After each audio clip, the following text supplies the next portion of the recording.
राजन वे कुमारी कन्याएं पूर्व दिशा का क्षितिज लाल होते होते यमुना जल में स्नान कर लेती और तट पर ही देवी की बालुकामयी मूर्ति बनाकर सुगंधित चंदन फूलों के हार, भांति भांति के नैवेद्य, धूप दीप, छोटी बड़ी भेंट की सामग्री, पल्लव, फल और चावल आदि से उनकी पूजा करती। साथ ही हे कात्यायनी, हे महामाया, हे महायोगिनी, हे सबकी स्वामिनी, हे सबकी एकमात्र स्वामिनी, आप नंद नंदन श्री कृष्ण को हमारा पति बना दीजिए। देवी, हम आपके चरणों में नमस्कार करते हैं। इस मंत्र का जप करती हुई वे कुमारियां देवी की आराधना करती। इस प्रकार उन कुमारियों ने, जिनका मन श्री कृष्ण पर निछावर हो चुका था, इस संकल्प के साथ 1 महीने तक भद्रकाली की भली भांति पूजा की कि नंद नंदन श्याम सुंदर ही हमारे पति हों। वे प्रतिदिन उषा काल में ही नाम ले लेकर एक दूसरी सखी को पुकार लेती और परस्पर हाथ में हाथ डालकर ऊंचे स्वर से भगवान श्री कृष्ण की लीला तथा नामों का गान करती हुई यमुना जल में स्नान करने के लिए जाती। एक दिन सब कुमारियों ने प्रतिदिन की भांति यमुना जी के तट पर जाकर अपने अपने वस्त्र उतार दिए और भगवान श्री कृष्ण के गुणों का गान करती हुई बड़े आनंद से जल क्रीड़ा करने लगी। परीक्षित, भगवान श्री कृष्ण सनक आदि योगियों और शंकर आदि योगेश्वरों के भी ईश्वर हैं। उनसे गोपियों की अभिलाषा छिपी न रही। वे उनका अभिप्राय जानकर अपने सखा ग्वाल बालों के साथ उन कुमारियों की साधना सफल करने के लिए यमुना तट पर गए। उन्होंने अकेले ही उन गोपियों के सारे वस्त्र उठा लिए और बड़ी फुर्ती से वे एक कदम्ब के वृक्ष पर चढ़ गए। साथ ही ग्वालवाल ठटा ठटा कर हंसने लगे और स्वयं श्री कृष्ण भी हंसते हुए गोपियों से हंसी की बात कहने लगे। अरे कुमारियों, तुम यहाँ आकर इच्छा हो तो अपने अपने वस्त्र ले जाओ। मैं तुम लोगों से सच सच कहता हूँ, हंसी बिल्कुल नहीं करता। तुम लोग व्रत करते करते दुबली हो गई हो। ये मेरे सखा ग्वालवाल जानते हैं कि मैंने कभी कोई झूठी बात नहीं कही है। सुंदरियों, तुम्हारी इच्छा हो तो अलग अलग आकर अपने अपने वस्त्र ले लो या सब एक साथ ही आओ, मुझे इसमें कोई आपत्ति नहीं है। भगवान की है हंसी मस्खरी देखकर गोपियों का हृदय प्रेम से सराबोर हो गया। वे तनिक सकुचाकर एक दूसरे की ओर देखने और मुस्कुराने लगी, जल से बाहर नहीं निकली। जब भगवान ने हंसी हंसी में यह बात कही तब उनके विनोद से कुमारियों का चित्त और भी उनकी ओर खिंच गया। वे ठंडे पानी में कंठ तक डूबी हुई थी और उनका शरीर थर थर कांप रहा था। उन्होंने श्री कृष्ण से कहा, प्यारे श्री कृष्ण, तुम ऐसी अनीति मत करो। हम जानती हैं कि तुम नंद बाबा के लाडले लाल हो, हमारे प्यारे हो। सारे ब्रजवासी तुम्हारी सराहना करते रहते हैं। देखो, हम जाड़े के मारे ठिठुर रही हैं। तुम हमारे वस्त्र दे दो। प्यारे श्याम सुंदर, हम तुम्हारी दासी है। तुम जो कुछ कहोगे उसे हम कहने को तैयार हैं। तुम तो धर्म का मर्म भली भांति जानते हो। हमें कष्ट मत दो, हमारे वस्त्र हमें दे दो, नहीं तो हम जाकर नंद बाबा से कह देंगे। भगवान श्री कृष्ण ने कहा, कुमारियों, तुम्हारी मुस्कान पवित्रता और प्रेम से भरी है। देखो, जब तुम अपने को मेरी दासी स्वीकार करती हो और मेरी आज्ञा का पालन करना चाहती हो तो यहाँ आकर अपने अपने वस्त्र ले लो। परीक्षित, वे कुमारियां ठंड से ठिठुर रही थी, कांप रही थी। भगवान की ऐसी बात सुनकर वे अपने दोनों हाथों से गुप्त अंगों को छिपाकर यमुना जी से बाहर निकली। उस समय ठंड उन्हें बहुत ही सता रही थी। उनके इस शुद्ध भाव से भगवान बहुत ही प्रसन्न हुए। उनको अपने पास आई देखकर उन्होंने गोपियों के वस्त्र अपने कंधे पर रख लिए और बड़ी प्रसन्नता से मुस्कुराते हुए बोले, अरे गोपियों, तुमने जो व्रत लिया था उसे अच्छी तरह निभाया, इसमें संदेह नहीं। परंतु इस अवस्था में वस्त्रहीन होकर तुमने जल में स्नान किया है। इससे तो जल के अधिष्ठात्री देवता वरुण का तथा यमुना जी का अपराध हुआ है। अतः अब इस दोष की शांति के लिए तुम अपने हाथ जोड़कर सिर से लगाओ और उन्हें झुककर प्रणाम करो। तदंतर अपने अपने वस्त्र ले जाओ। भगवान श्री कृष्ण की बात सुनकर उन विरजी कुमारियों ने ऐसा ही समझा कि वास्तव में वस्त्रहीन होकर स्नान करने से हमारे व्रत में त्रुटि आ गई है। अतः उसकी निर्विघ्न पूर्ति के लिए उन्होंने समस्त कर्मों के साक्षी श्री कृष्ण को नमस्कार किया, क्योंकि उन्हें नमस्कार करने से ही सारी त्रुटियों और अपराधों का मार्जन हो जाता है। जब यशोदा नंदन भगवान श्री कृष्ण ने देखा कि सब की सब कुमारियां मेरी आज्ञा के अनुसार प्रणाम कर रही हैं, तब वे बहुत ही प्रसन्न हुए। उनके हृदय में करुणा उमड़ आई और उन्होंने उनके वस्त्र दे दिए। प्रिय परीक्षित, श्री कृष्ण ने कुमारियों से छल भरी बातें की, उनका लज्जा संकोच छुड़ाया, हंसी की और उन्हें कठपुतलियों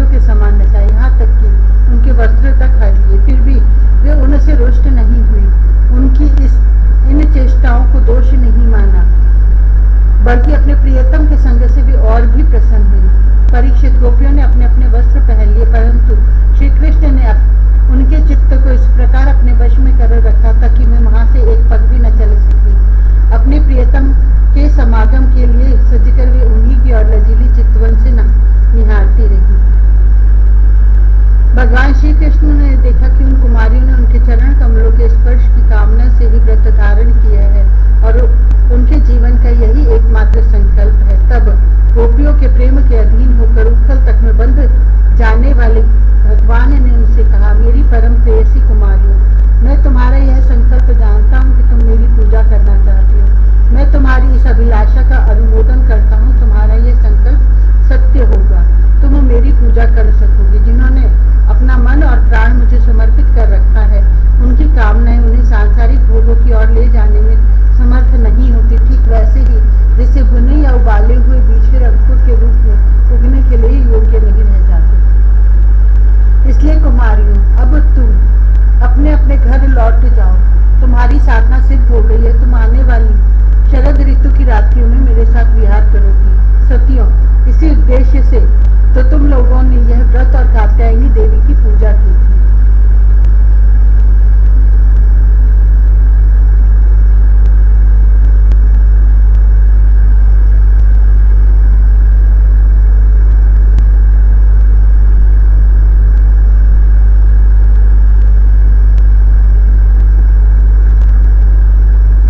सुखदेव जी कहते, परीक्षित, भगवान की यह आज्ञा पाकर वे कुमारियां भगवान श्री कृष्ण के चरण कमलों का ध्यान करती हुई जाने की इच्छा न होने पर भी बड़े कष्ट से ब्रज में गई। अब उनकी सारी कामनाएं पूर्ण हो चुकी थी। प्रिय परीक्षित, एक दिन भगवान श्री कृष्ण बलराम जी और ग्वाल बालों के साथ गौएं चराते हुए वृंदावन से बहुत दूर निकल गए। ग्रीष्म ऋतु थी, सूर्य की किरणें बहुत ही प्रखर हो रही थी, परंतु घने घने वृक्ष भगवान श्री कृष्ण के ऊपर सत्य का काम कर रहे थे। भगवान श्री कृष्ण वृक्षों को छाया करते देख स्तोक कृष्ण, अंशु, श्रीदामा, सुबल, अर्जुन, विशाल, ऋषभ, तेजस्वी, देवप्रस्थ और वरुथप आदि ग्वाल बालों को संबोधन करके कहा, मेरे प्यारे मित्रों, देखो ये वृक्ष कितने भाग्यवान हैं। इनका सारा जीवन केवल दूसरों की भलाई करने के लिए ही है।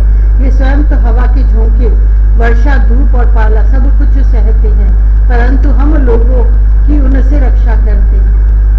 मैं कहता हूँ कि इन्हीं का जीवन सबसे श्रेष्ठ है, क्योंकि इनके द्वारा सब प्राणियों को सहारा मिलता है। उनका जीवन निर्वाह होता है। जैसे किसी सज्जन पुरुष के घर से कोई याचक खाली हाथ नहीं लौटता, वैसे ही इन वृक्षों से भी सभी को कुछ न कुछ मिल ही जाता है। ये अपने पत्ते, फूल, फल, छाया, जड़, छाल, लकड़ी, गंध, गोंद, राख, कोयला, अंकुर और कोंपलों से भी लोगों की कामना पूर्ण करते हैं। मेरे प्यारे मित्रों, संसार में प्राणी तो बहुत है, परंतु उनके जीवन की सफलता इतने में ही है कि जहाँ तक हो सके अपने धन से, विवेक, विचार से, वाणी से और प्राणों से भी ऐसे ही कर्म किए जाएं जिनसे दूसरों की भलाई हो। परीक्षित, दोनों ओर के वृक्ष नई नई कोंपलों, गुच्छों, फल, फूलों और पत्तों से लद रहे थे। उनकी डालियां पृथ्वी तक झुकी हुई थी। इस प्रकार भाषण करते हुए भगवान श्री कृष्ण उन्हीं के बीच से यमुना तट पर निकल आए। राजन, यमुना जी का जल बड़ा ही मधुर, शीतल और स्वच्छ था। उन लोगों ने पहले गऊ को पिलाया और उसके बाद स्वयं भी जी भर के स्वादु जल का पान किया। परीक्षित, जिस समय वे यमुना जी के तट पर हरे भरे उपवन में बड़ी स्वतंत्रता से अपनी गौएं चरा रहे थे, उसी समय कुछ भूखे ग्वालों ने भगवान श्री कृष्ण और बलराम जी के पास आकर यह बात कही।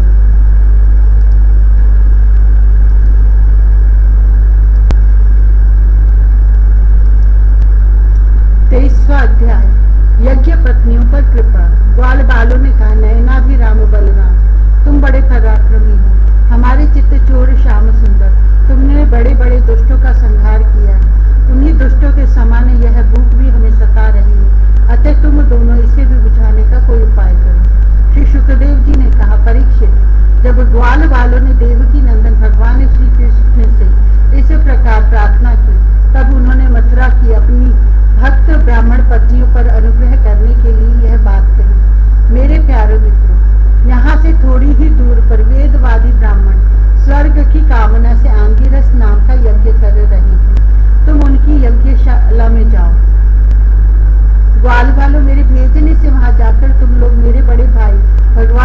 बलराम जी का और मेरा नाम लेकर कुछ थोड़ा सा भात भोजन की सामग्री मांग ला।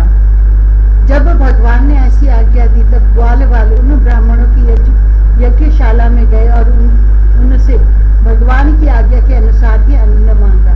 पहले उन्होंने पृथ्वी पर गिरकर दंडवत प्रणाम किया और फिर हाथ जोड़कर कहा, पृथ्वी के मूर्तिमान देवता ब्राह्मणों, आपका कल्याण हो। आपसे निवेदन है कि हम ब्रज के ग्वाले हैं। भगवान श्री कृष्ण और बलराम की आज्ञा से हम आपके पास आए हैं। आप हमारी बात सुनो। भगवान बलराम और श्री कृष्ण गौएं चराते हुए यहाँ से थोड़ी ही दूर पर आए हुए हैं। उन्हें इस समय भूख लगी है और वे चाहते हैं कि आप लोग उन्हें थोड़ा सा भात दे दें। ब्राह्मणों, आप धर्म का मर्म जानते हैं। यदि आपकी श्रद्धा हो तो उन भोजनार्थियों के लिए कुछ भात दे दीजिए। सज्जनों, जिस यज्ञ दीक्षा में पशु बलि होती है उसमें और सौत्रामणि यज्ञ में दीक्षित पुरुष का अन्न नहीं खाना चाहिए। इनके अतिरिक्त और किसी भी समय किसी भी यज्ञ में दीक्षित पुरुष का भी अन्न खाने में कोई दोष नहीं है। परीक्षित, इस प्रकार भगवान के अन्न मांगने की बात सुनकर भी उन ब्राह्मणों ने उस पर कोई ध्यान नहीं दिया। वे चाहते थे स्वर्ग आदि तुच्छ फल और उनके लिए बड़े बड़े कर्मों में उलझे हुए थे। सच पूछो तो वे ब्राह्मण ज्ञान की दृष्टि से थे बालक ही, परंतु अपने को बड़ा ज्ञान वृद्ध मानते थे। परीक्षित, देश काल अनेक प्रकार की सामग्रियां, भिन्न भिन्न कर्मों से विनियुक्त मंत्र, अनुष्ठान की पद्धति, ऋत्विज ब्रह्मा आदि यज्ञ कराने वाले, अग्नि देवता, यजमान, यज्ञ और धर्म, इन सब रूपों में एकमात्र भगवान ही प्रकट हो रहे हैं। वे ही इंद्रियातीत पर ब्रह्म भगवान श्री कृष्ण स्वयं ग्वाल वालों के लिए भात मांग रहे हैं। परंतु इन मूर्खों ने जो अपने को शरीरी माने बैठे हैं, भगवान को भी एक साधारण मनुष्य ही माना और उनका सम्मान नहीं किया। परीक्षित, जब उन ब्राह्मणों ने हाँ या ना कुछ नहीं कहा तब ग्वाल वालों की आशा टूट गई।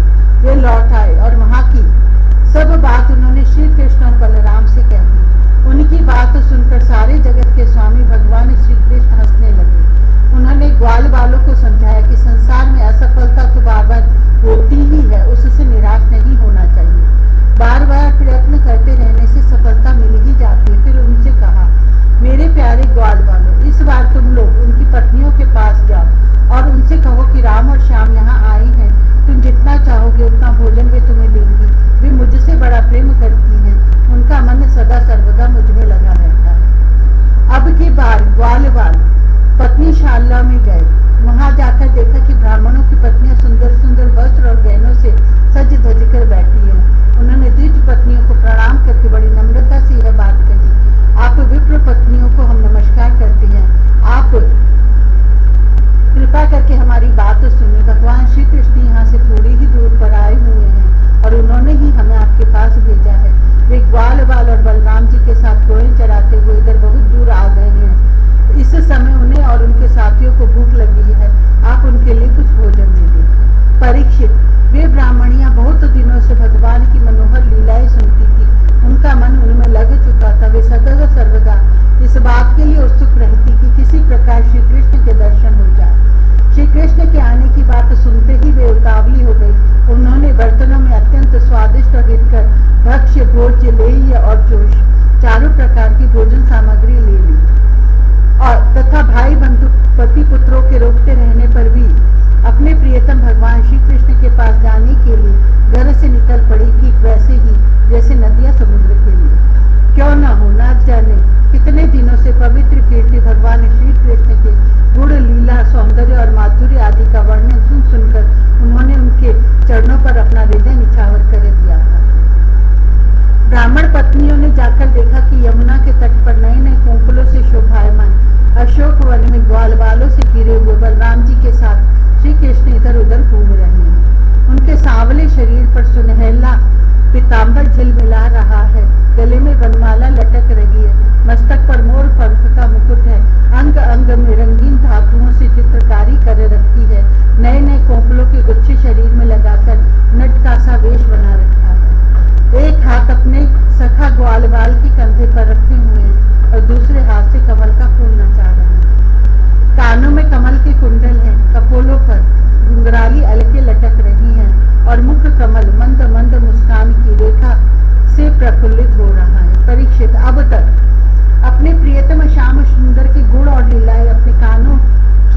सुनकर उन्होंने अपने मन को उन्हीं के प्रेम के रंग में रंग डाला था, उसी में सराबोर कर दिया था।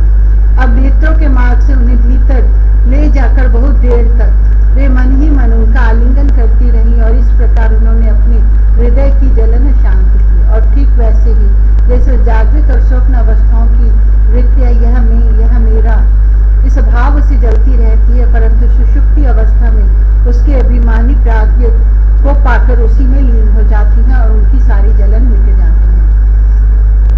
प्रिय परीक्षित, भगवान सबके हृदय की बात जानती हैं, सबकी बुद्धियों के साक्षी है। उन्होंने जब देखा कि ये ब्राह्मण पति अपने भाई बंधु और पति पुत्रों के रोकने पर भी सब संगे संबंधी और विषयों की आशा छोड़कर केवल मेरे दर्शन की लालसा से ही मेरे पास आई है, तब उन्होंने उनसे कहा। उस समय उनके मुखार बिंद पर हास्य की तरंगे अटकेलियां कर रही थी। भगवान ने कहा, माँ भाग्यवती देवियों, तुम्हारा स्वागत है, आओ बैठो, कहो हम तुम्हारा क्या स्वागत करें। तुम लोग हमारे दर्शन की इच्छा से यहाँ आई हो, यह तुम्हारे जैसे प्रेम पूर्ण हृदय वालों के योग्य ही है। इसमें संदेह नहीं कि संसार में अपनी सच्ची भलाई को समझने वाले जितने भी बुद्धिमान पुरुष हैं, वे अपने प्रियतम के समान ही मुझसे प्रेम करते हैं और ऐसा प्रेम करते हैं जिसमें किसी प्रकार की कामना नहीं रहती, जिसमें किसी प्रकार का व्यवधान, संकोच, छिपाव, दुविधा या द्वैत नहीं होता।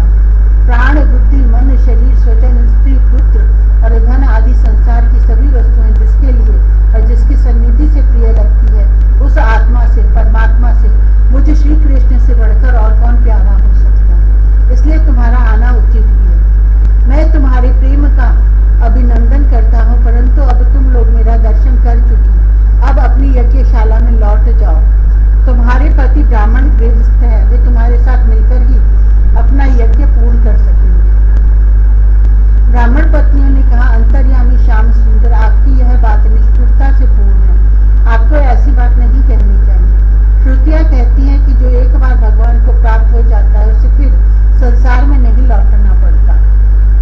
आप अपनी यह वेदवाणी सत्य कीजिए।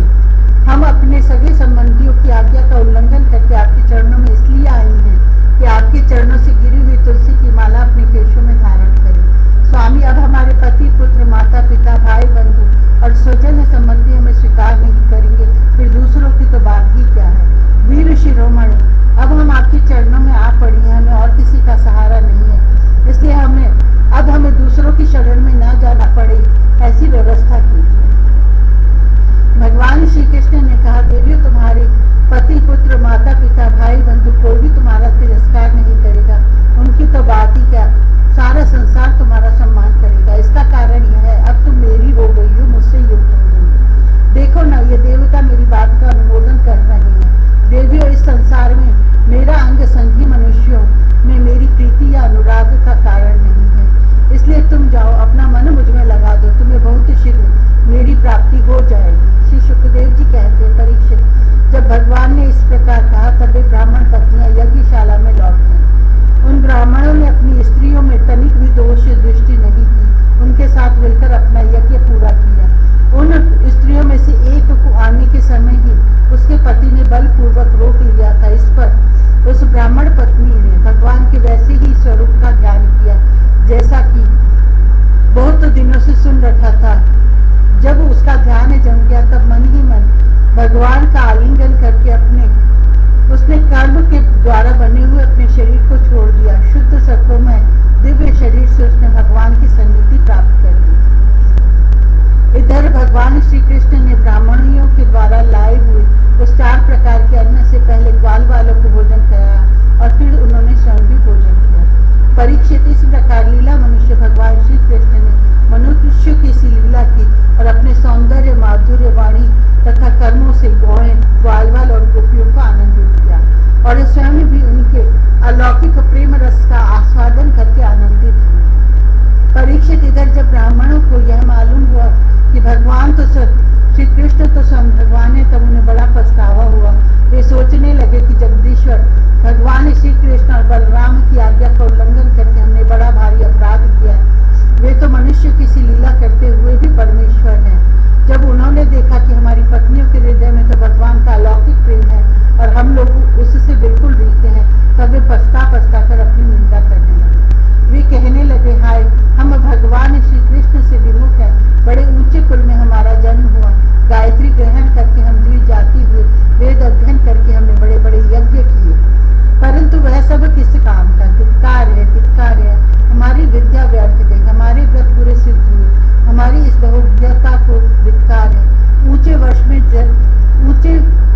वंश में जन्म लेना, कर्मकांड में निपुण होना किसी काम न आया।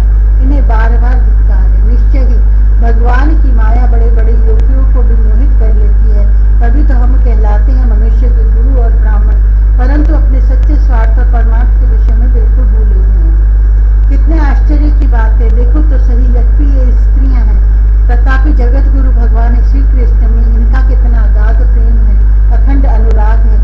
उसी से उन्होंने गृहस्थ की वह बहुत बड़ी फांसी भी काट डाली जो मृत्यु के साथ भी नहीं कटी। इनके न तो द्वि जाति के योग्य यज्ञोपवीत आदि संस्कार, न तो इन्होंने गुरुकुल में ही निवास किया है, न इन्होंने तपस्या की है, और न तो आत्मा के संबंध में ही कुछ विवेक विचार किया है। उनकी बात तो दूर रही, इनमें न तो पूरी पवित्रता है और न तो शुभ कर्म है। फिर भी समस्त योगेश्वरों के ईश्वर पुण्य कीर्ति भगवान श्री कृष्ण के चरणों में इनका दृढ़ प्रेम है, और हमने अपने संस्कार किए हैं, गुरुकुल में निवास किया है, तपस्या की है, आत्मानुसंधान किया है, पवित्रता का निर्वाह किया है तथा अच्छे अच्छे कर्म किए, फिर भी भगवान के चरणों में हमारा प्रेम नहीं। सच्ची बात यह है कि हम लोग गृहस्थी के काम धंधों में मतवाले हो गए थे, अपनी भलाई और बुराई को बिल्कुल भूल गए थे। अहो भगवान की कितनी कृपा है।